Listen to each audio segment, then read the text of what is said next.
Today we're going to be answering 3 questions from a student of the Hunchback Fix program. She's been doing the program for about 5 weeks and she's entering phase 2. She's got 3 questions that'll help you if you have Hunchback Posture 2, regardless of whether or not you're actually doing the Hunchback Fix program. I hope you listen up and take some notes because this can help you fix your posture. So the first question is, why do workouts with equipment have to be done in the evening? And the context here is in the Hunchback Fix program, I give people a no equipment workout to do in the morning, and in the afternoon or evening, I suggest that is when they do a workout that requires them to use some equipment like resistance bands or possibly dumbbells or an ankle weight or something just to load up the muscles that help you with hunchback posture.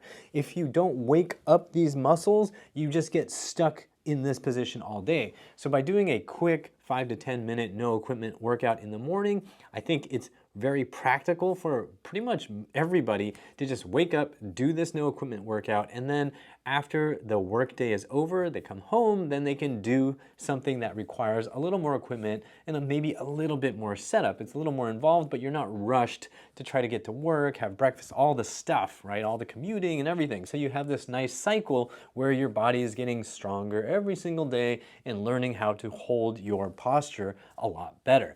But that doesn't mean that this schedule that I've given in the program is ironclad. It doesn't mean that this is the one golden tablet schedule that you must follow. If you find that it's better for you to do your resistance training workouts, your stronger workouts in the morning, and then in the evening just do a quick dose, a little bit of exercise just to wake up some of those muscles again, that's totally fine. You need to find the schedule that helps you stay consistent and helps you get enough of this positive stimulus to make sure that the muscles along your mid back, your upper back, the muscles around your chest and shoulders are being challenged in the right way so that they're being challenged often enough so that your posture can improve day by day.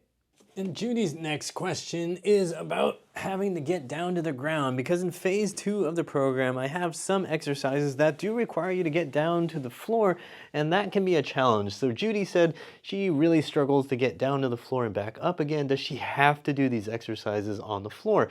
And my answer is, of course, absolutely not. Whether you're trying to fix your posture or get super buff, you need to pick exercises that feel safe and doable for you. They can be a little challenging, but you don't want to feel like you're ever struggling so much that it's not safe. So in phase 1, you're doing exercises against a wall. This is a great way to just keep freeing up your upper back. And if that's all that feels safe right now, then you keep doing that. You don't ever want to put yourself in a position where you feel like, whoa, this is not safe and I really can't do this. That said, over time, you do want to work on building the skills and the strength to be able to get down to the floor, and that is something that I suggested to Judy, and I actually have a free video to help people get down and back up again, and I encourage you to check that video out.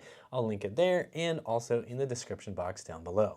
Judy's third question is about an exercise where I have you holding a resistance band and pulling it apart like this. You're trying to go as far as you can and then come back. But she says in order to be able to pull the bands apart, she has to hold them at a certain distance that just turns it into a saggy mess right here in the middle. Is that okay? Is that what I intended? The answer is it's not ideal, but it's sort of okay, and you can make adjustments depending on what kind of band you have. For example, imagine that my band is really nice and stretchy and it has a nice smooth resistance curve. Well, then I can start here. It doesn't really droop too much, and then I can go all the way out to the side and all the way back in. But the resistance band has to be of a light enough resistance for that to be possible. If I have a resistance band that is twice as strong, then I'm not going to be able to pull it apart at the farthest parts. I won't even be able to make it. So when you're starting any new exercise, I strongly encourage you to use a light resistance so you can get a feel for the exercise and a feel for the motion and get the full range of motion. And if you don't have a lighter one handy, then make some adjustments. If you've got a heavier band, then yeah, you might have to hold it much further apart just to get that final bit of range of motion there.